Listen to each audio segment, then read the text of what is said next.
한 나라가 유지되는 데 있어서 반드시 중요하게 신경 써야 하는 한 가지가 있습니다. 바로 국방의 능력이죠. 쉽게 말해 나라를 외부의 공격과 전쟁의 위험에서 군대의 힘으로 지키는 것을 말합니다. 어떤 점에서 이런 국방의 능력이 필요하다는 것 자체가 참 슬픈 일이긴 합니다. 하지만 그럼에도 불구하고 모든 나라는 다른 나라가 힘으로 공격하는 것을 막을 이 국방의 능력이 필요한 것이 사실이죠. 이런 이유에서 모든 나라가 국방의 능력을 키우기 위해 상상할 수 없는 돈을 쓰고 있습니다. 이 작년에 발표된 한 자료에 따르면 전 세계 모든 나라 가운데 이 미국이 가장 많은 국방비를 쓴다고 합니다.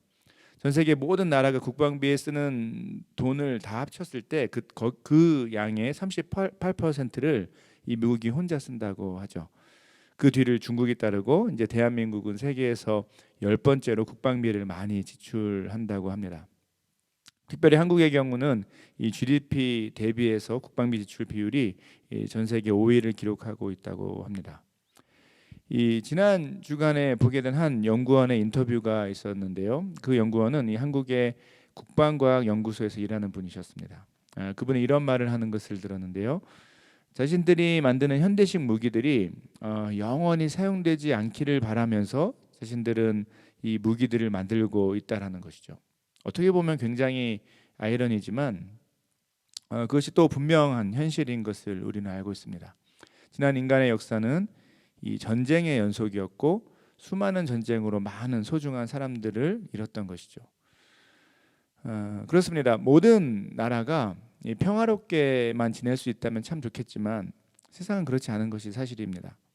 인간의 역사를 돌아보면 어떤 악한 마음을 가진 지도자들이 이끄는 나라가 힘을 갖게 될 때 그 나라는 더 갖고자 하는 욕심으로 늘 다른 나라를 침략하려고 했던 그런 흔적을, 역사의 흔적을 아주 쉽게 확인할 수 있게 됩니다. 고대부터 이제까지 이 세상의 역사는 전쟁으로 가득했고 바로 이런 이유에서 한 나라가 자신들의 평안한 삶을 유지하기 위한 어떤 그 안전한 공간을 만드는 일은 매우 중요하다고 할 수 있습니다. 자, 그런데 오늘 우리가 읽은 이 시편 125편의 본문도 어쩌면 이런 비슷한 현실을 배경으로 하고 있는 것 같습니다. 바로 믿음의 길을 걸어가는 우리에게는 끊임없이 이 외부의 공격이 있고 이런 우리를 보호하기 위한 안전한 공간이 필요하다는 것, 이것을 바로 오늘 본문이 노래하기 때문입니다. 오늘 우리가 읽은 시편 125편의 본문은 정확하게 조금 전에 설명한 이 나라들의 상황을 배경으로 하고 있습니다. 그나마 지금 우리가 살고 있는 현대 사회는 이 문명화된 국제 관계에 따라서 어느 정도 최소한의 보호는 받을 수 있는 것 같습니다. 어쩌면 지난 인간의 역사 속에서 비극적인 이 전쟁들을 계속 경험해 오면서 이 나라들 사이에 합의를 이루게 되고 이것의 결과로도 볼 수 있겠죠. 국제 관계에서 인간의 생명을, 사람의 생명을 지키기 위한 최소한의 약속들을 지키려고 현대에는 노력한다라는 것입니다. 물론 이 실제 전쟁의 상황이 되면 잘 지켜지지 않을 가능성이 높지만 이 최소한의 노력들을 이 나라들이 하고 있는 것입니다. 하지만 성경의 시대인 이 고대 사회는 지금보다 훨씬 전쟁이 많았고 지금과 달리 생명을 보호하기 위한 어떤 그렇게 그 보호하기 위해서 지킬 약속이 별로 없었던 그런 종류의 전쟁을 겪었습니다. 말 그대로 모든 것을 망가뜨리고 죽이고 빼앗는 전쟁이었던 것이죠. 따라서 고대 사회에서의 전쟁은 지게 된 나라가 이긴 나라의 종이 되고 모든 것을 빼앗기고 잃게 되는 것을 의미했던 것입니다. 좀 더 구체적으로 이 고대 사회에서 도시와 나라들은 성읍 생활을 했습니다. 성읍이라는 것은 이 외부에서 공격을 못하도록 성을 쌓고 그 안에서 사는 것을 말합니다. 문제는 이 성읍이라는 이 공간 밖에는 빈틈이 보이면 언제라도 공격할 수 있는 이 세상의 약탈자들이 가득했던 것입니다. 꼭 다른 나라 대 나라로 부딪히는 거대한 공격이 아니더라도 한 성읍으로 이루어진 이 하나의 도시는 언제든지 외부의 공격을 받을 수 있었던 것이 고대 사회였습니다. 이런 이유에서 고대 사회의 성읍들은 이 튼튼하게 성벽을 쌓고 또 높은 망대를 세워서 외부의 공격이 있는지를 확인하는 그런 노력을 열심히 했던 것이죠. 이런 고대 사회에서 문제는 두 가지 경우에서 발생할 수 있었습니다. 첫째는 이 다른 지역으로 여행을 하기 위해 이 안전한 성읍 밖으로 나올 때입니다. 이 성읍 안에 있을 때는 안전하지만 성읍 밖은 매우 위험했습니다. 우리가 이미 여러 번 나눈 것처럼 예루살렘으로 가는 여행길에는 곳곳에 흔히 말하는 약탈자들이 있었던 것입니다. 강도와 흉악범 같은 자들이 이 여행자들을 공격하고 그들의 재산과 가족을 뺏는 일들이 흔했던 것이죠. 또 다른 문제도 있었습니다. 그것은 이 성읍 안에 있다 하더라도 만약 그 성읍이 충분히 안전하지 않으면 그 안에 있는 사람들은 늘 위험한 상태라고 볼 수 있었습니다. 성읍이 충분히 안전하지 않다는 것은 외부에서 어떤 공격이 올 때 그 성벽이 약해서 쉽게 무너지거나 성벽을 쉽게 넘을 수 있는 상태, 혹은 성읍을 지키는 사람들의 힘이 약해진 상태를 의미합니다. 이 두 가지 상황에서 고대 사회의 사람들은 외부의 공격에, 성읍 안에 있더라도 외부의 공격에 대해 매우 위험한 상황이 될 수 있었던 것이죠. 우리가 기억해야 할 것은 이런 고대 사회를 살아가던 시편의 저자가 오늘 시편을 노래하고 있다라는 것입니다. 아마도 이 시편을 노래했던 시편의 저자와 이스라엘 백성에게는 오늘 본문의 배경이 체험적으로 다가왔을 것입니다. 바로 자신들이 위험한 세상 한가운데 살고 있고 자신들을 향한 이 악한 자들의 공격은 언제든지 일어날 수 있다는 것, 이것을 그들은 이미 체험적으로 알고 있었던 것이죠. 그렇습니다. 고대 사회는 위험한 세상이었고 그들은 자신들을 보호하기 위해 항상 예민하게 또 긴장 가운데 반응해야 했던 것입니다. 그런데 우리가 살아가는 신앙의 여정을 가만히 살펴보면 방금 소개한 이 고대 사회의 위험이 사실 우리에게도 그렇게 멀지 않은 실제적인 위험이라는 것을 생각해 보게 됩니다. 무슨 말일까요? 바로 우리가 살아가는 이 믿음의 삶에 있어서 우리를 공격하고 넘어뜨리려고 하는 악한 죄의 도전이 항상 있다라는 말입니다. 여러분, 안타깝지만 우리가 믿음의 삶을 사는 데 있어서 인정할 수밖에 없는 분명한 사실이 있습니다. 그것은 주님이 다시 오실 때까지 이 세상에는 아직 죄의 영향력이 살아있고 하나님 백성, 그리스도인들은 그 수많은 다양한 죄와 싸우며 살아가도록 부르심을 받은 사람들이라는 사실입니다. 우리가 쉽게 놓치고 살아가지만 이것은 믿음의 삶, 신앙의 여정에 있어서 기본적인 사실인 동시에 또 반드시 항상 기억하고 마음에 새기고 있어야 하는 그러한 중요한 사실이죠. 우리가 경험하는 죄의 영향력은 사실 매우 다양하고 실제적입니다. 죄는 호시탐탐 이 하나님 백성 그리스도인들의 삶을 향해 다가옵니다.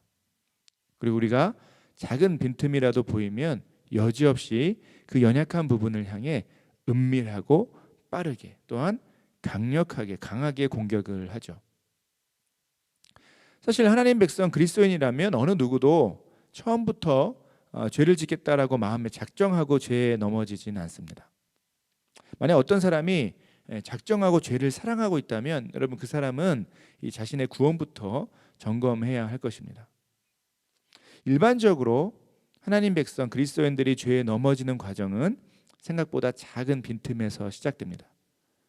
다른 누군가를 향한 섭섭한 마음을 내려놓지 않을 때 그 마음이 점점 자라나서 미움과 저주까지 발전하게 됩니다. 우연히 세상의 잘못된 문화에 노출되었을 때 그것에서 느낀 얄팍한 재미가 금방 중독으로까지 발전하게 되기도 하죠. 게으름과 나태함은 금방 하나님께서 우리에게 맡기신 이 소명의 삶에 심각한 영향을 주기도 합니다. 문제는 이 모든 그 죄의 영향력이 사실 작은 빈틈에서 시작된 일인데 놀랍게도 이 빈틈을 파고드는 죄의 영향력이 우리가 우리를 지켜낼 수 있는 방어 능력보다 훨씬 은밀하고 빠르고 또 강력하다라는 것입니다. 여러분, 안타깝지만 우리 삶을 돌아보면 이와 같은 죄의 영향력을 발견하는 것은 그리 어려운 일이 아닙니다. 특별히 이 코로나 팬데믹 시간을 지나며 여러분, 우리의 영적 상태는 어떤 상태인가요? 혹시 이 어려운 시기가 또 하나의 핑계거리가 되어서 우리는 우리에게 다가오는 수많은 종류의 죄의 영향력을 별로 심각하게 여기지 않고 그냥 되는 대로 하나님과 관계없이 죄와 더불어 살아가고 있지는 않습니까? 문제는 이 고대 사회에서 외부의 악한 세력에게 공격당하고 거기서 실패했을 때, 무너졌을 때 그 민족이나 나라의 종이 되는 것처럼, 안타깝게도 하나님 백성으로서 우리가 때론 죄의 종처럼 살아갈 때가 많다라는 것이죠. 그렇습니다.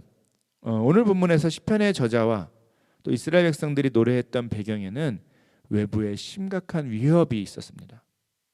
마찬가지로 우리가 걸어가는 믿음의 길, 우리가 살아가는 믿음의 삶에도 항상 외부의 공격이 있다라는 것을 우리는 오늘 본문을 통해 다시 한번 기억하게 됩니다.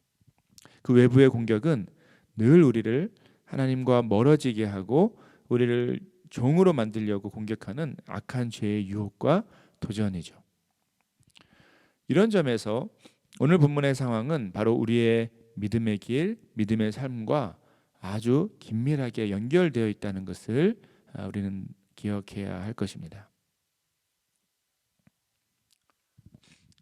자, 그렇다면 과연 오늘 시편의 저자와 이 이스라엘 백성은 그들의 그 어려운 삶의 환경을 어떻게 마주하고 또 어떤 모습으로 승리하며 살았을까요? 그 해답은 오늘 본문에서도 우리가 이제까지 나누는 시리즈에서 계속 반복적으로 발견하게 되는 것처럼 오늘 본문에서도 시편의 저자와 이스라엘 백성이 믿음으로 바라봤던 곳, 바로 예루살렘 시온성에 있었습니다. 함께 오늘 본문 1절에서 3절을 다시 한번 읽어보겠습니다. 1절에서 3절입니다. 여호와를 의지하는 자는 시온산이 흔들리지 아니하고 영원히 있음 같도다. 산들이 예루살렘을 두른과 같이 여호와께서 그의 백성을 지금부터 영원까지 두르시리로다. 악인의 규가 의인들의 땅에서는 그 권세를 누리지 못하리니 이는 의인들로 하여금 죄악에 손을 대지 아니하게 함이로다. 오늘 시편의 저자는 이 시편을 노래하던, 이 시편을 부르던 사람들의 시선을 한 곳으로 다시 한번 이끕니다. 그것은 바로 시온산, 예루살렘입니다. 구체적으로 오늘 본문에서 시편의 저자가 말하는 것은 한마디로 예루살렘은 매우 안전한 성읍이고 하나님 백성은 이 예루살렘 안에서 안전하게 살아갈 수 있다라는 말이죠. 이것이 무슨 의미일까요? 왜 시편의 저자는 예루살렘을 안전한 곳으로 생각했던 것일까요? 예루살렘이 지리적으로 높은 위치에 있다는 것은 이 시리즈 설교를 하는 동안 이미 나눴던 내용입니다. 그런데 한 가지 더 알아야 할 것은 단순히 높은 지역에 있었다라는 것만이 아니라 이 예루살렘은 높은 지대 중에서도 이 화분 접시처럼 움푹 들어간 곳에 위치해 있다라는 것이죠. 쉽게 설명하면 예루살렘 성읍은 주위를 언덕들이 둘러싸고 있어서 그 언덕들이 하나의 이 성벽 같은 역할을 했다라는 말입니다. 이런 이유에서 예루살렘은 실제로 이스라엘의 다른 성읍들과 비교해서도 가장 안전했습니다. 오늘 본문에서 시편의 저자는 바로 이 예루살렘이 보여주는 안전한 이 지리적인 특징을 떠올리게 하면서 그것을 생각하게 하면서 결국 하나님 안에 있는 하나님 백성의 안전함에 대해서 노래하려고 했던 것으로 보입니다.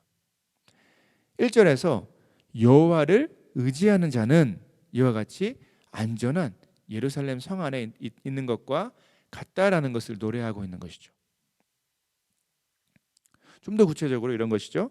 이 예루살렘 성읍 밖에서는 악한 자들이 이스라엘 백성을 공격할 수 있었지만 이 하나님의 품과 같은 예루살렘 성읍 안에 있을 때는 3절에서 노래하듯이 악인의 규가 의인들의 땅에서는 그 권세를 누리지 못한다라는 것입니다.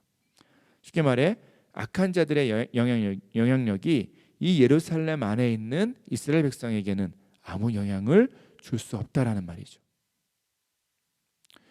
중요한 것은 우리가 계속해서 살펴보듯이 오늘 본문 역시 이 예루살렘 성전을 향해 올라가며 부르는 노래라는 것입니다. 이것이 무엇을 의미할까요? 이것은 시편의 저자와 이스라엘 백성들은 바로 이 시편 125편의 노래를 부르면서 자신들이 이 하나님의 안전한 품을 향해 걸어가고 있다라는 믿음을 다시 한번 새롭게 하고 있었다라는 것을 의미합니다. 예루살렘을 향해 걸어가면서 그들은 분명 자신들을 둘러싸고 있는 세상의 수많은 위협과 도전을 떠올렸을 것입니다. 하지만 그들은 그 위험한 세상 속에서 한 가지 사실을 분명하게 알고 그 사실을 믿음으로 바라보며 자신들에게 주어진 길을 걸었다라는 것이죠. 그 사실은 이것입니다. 비록 자신들을 향한 세상의 수많은 위협과 공격이 있지만 결국 하나님 백성인 이스라엘이 하나님을 향해 믿음의 눈을 들고 그분을 의지할 때, 그 하나님 품 안에 거할 때 자신들은 분명히 안전하다라는 사실입니다. 오늘 시편 125편의 본문은 수많은 위협과 도전 속에 살아가던 이 이스라엘 백성이 바로 이 변하지 않는 분명한 진리를 다시 한번 마음속에 되새기게 하는, 그들의 여행길 가운데서 되새기게 하는 강력한 회복의 통로가 되었다는 것을 우리는 기억해야 할 것입니다. 사랑하는 여러분, 이와 같은 본문의 강조점은 자연스럽게 저와 여러분이 걸어가는 믿음의 길, 우리가 살아가는 믿음의 삶에도 그대로 적용됩니다. 여러분, 비록 우리를 향한 죄의 유혹과 도전은 늘 한결같지만 만약 우리가 예수 그리스도를 통해 하나님의 안전한 품 안에 거한다면 사실 그 어떤 죄도 아무 힘과 영향력을 발휘할 수 없다는 사실을 우리는 항상 믿음으로 바라봐야 한다라는 것입니다. 하나님은 예수 그리스도 안에 있는 믿음의 사람들을 그분의 크고 강력한 팔로 안고 계십니다. 그리고 그 하나님의 품, 그분의 임재는 세상에 존재하는 그 어떤 성벽이나 요새보다도 안전합니다. 안타깝게도 우리는 이 단순한 사실을 잊고 늘 우리 힘으로 싸우려고 합니다. 아니면 싸움을 그냥 포기하고 그냥 죄의 유혹과 도전에 그냥 얻어맞으면서 살아가곤 합니다. 하지만 이 두 경우 모두 믿음의 사람들이 선택할 삶이 아니라는 것을 반드시 기억해야 합니다. 우리는 우리의 힘으로 결코 죄의 유혹과 도전에 대해서 싸울 수 없고, 싸워서 이길 수 없고, 또한 그냥 무너져서 죄의 종으로 살아갈 수도 없는 그런 사람들이라는 말입니다. 우리가 할 수 있고 또한 우리가 반드시 해야 할 단 한 가지 믿음의 반응은 이것입니다. 그 강력한 성벽과 요새가 되시는 하나님 품을 향해 달려가는 것이죠. 그 품 안에서만 우리는 안전한 평화를 누릴 수 있습니다. 감사한 것은 우리가 그렇게 믿음으로 달려갈 수 있는 근거는 바로 예수 그리스도 안에서 우리에게 주어진 놀랍고도 강력한 은혜라는 사실이죠. 우리는 예수 그리스도를 통해 안전한 품이신 하나님의 임재 안으로 들어가게 되는 것입니다. 그리고 한 가지 정말 중요한 것은 살아계신 하나님은 우리에게 허락하신, 우리 안에 내주하시는 성령을 통해 그렇게 우리를 그분의 안전한 품으로 날마다 새롭게 이끌고 계신다라는 사실입니다. 여러분, 우리는 늘 쉽게 지치고 쓰러지고 무너지기도 합니다. 하지만 우리의 인생 전체를 펼쳐놓고 볼까요? 그러면 하나님은 우리의 삶, 인생 전체를 예수 그리스도 안에서 품고 계십니다. 우리는 어떤 인생의 한순간순간을 바라보면서 쉽게 좌절하고 실망합니다. 하지만 여러분, 우리 인생 전체를 펼쳐놓고 보십시오. 그러면 분명하게 알 수 있는 사실이 있습니다. 그것은 우리가 예수 그리스도를 우리의 주인으로 모시고 그분을 의지하게 되었다면 사실 우리 인생 전체가 그 하나님의 그 안전한 품 안에 있다라는 것을 깨달아야 한다라는 것입니다. 우리 인생 전체가 하나님 품 안에 있다는 것은 무엇을 의미할까요?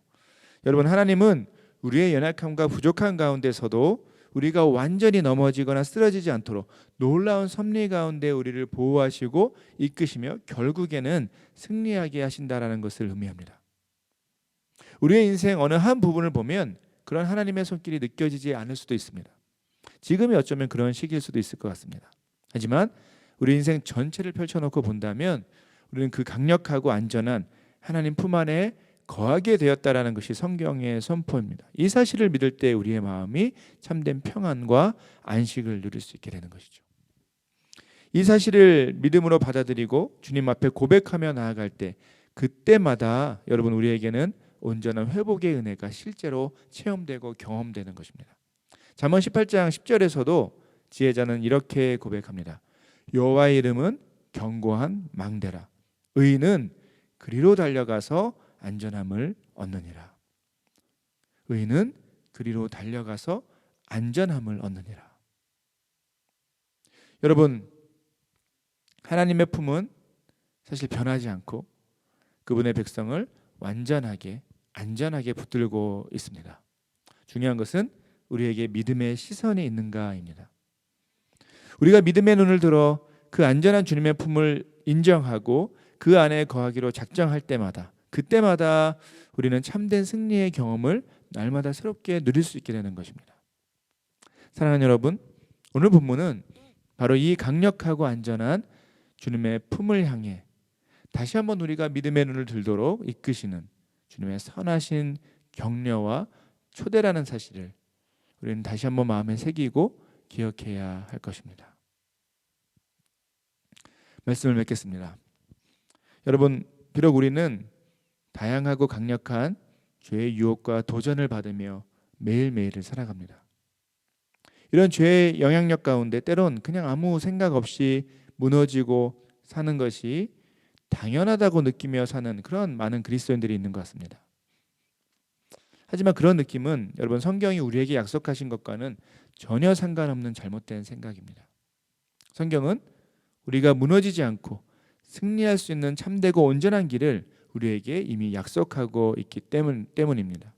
그것은 바로 성령의 이끄심을 따라 예수 그리스도를 통해 그 하나님의 안전하고 풍성한 품 안에 날마다 거하는 것입니다. 사랑하는 여러분, 우리 이 사실을 마음에 새기고 다시 한번 이 하나님 품 안에 거할 것을 기대하는 우리 모두가 되길 소원합니다. 이런 믿음의 시선을 통해 우리는 하나님의 그 안전하고 완전한 품을 온전히 누릴 수 있게 될 것입니다. 제가 기도하고 오늘 설교를 마치도록 하겠습니다. 은혜로우신 하나님 감사드립니다. 오늘 말씀을 통해서 우리가 살아가는 삶이 우리의 인생의 길이 어떤 상태인지를 다시 한번 확인하게 됩니다. 우리를 향한 끊임없는 죄의 유혹과 도전이 있고 그 가운데 우리는 자주 쓰러지고 넘어지지만 그러나 오늘 말씀을 통해 다시 한번 우리의 소망이 그 안전하고 완전하고 풍성한 하나님의 품 안에 있는 것, 그것이 우리에게 유일한 소망이라는 사실을 다시 한번 발견하게 됩니다. 우리에게 이 말씀을 붙들고 나아가는 우리에게 하나님께서 믿음을 주시고 우리의 믿음의 시선이 다시 한번 주님을 향해서 달려나갈 수 있는 그런 은혜를 누릴 수 있는 이 말씀에 적용이 될 수 있도록 도와주시고 그렇게 우리의 삶을 드리는 가운데 날마다 새롭게 풍성함을 경험하는 우리 모두의 인생 될 수 있도록 함께 하시고 붙잡아 주시옵소서. 감사드리며 거룩하신 예수 그리스도의 이름으로 기도드립니다. 아멘.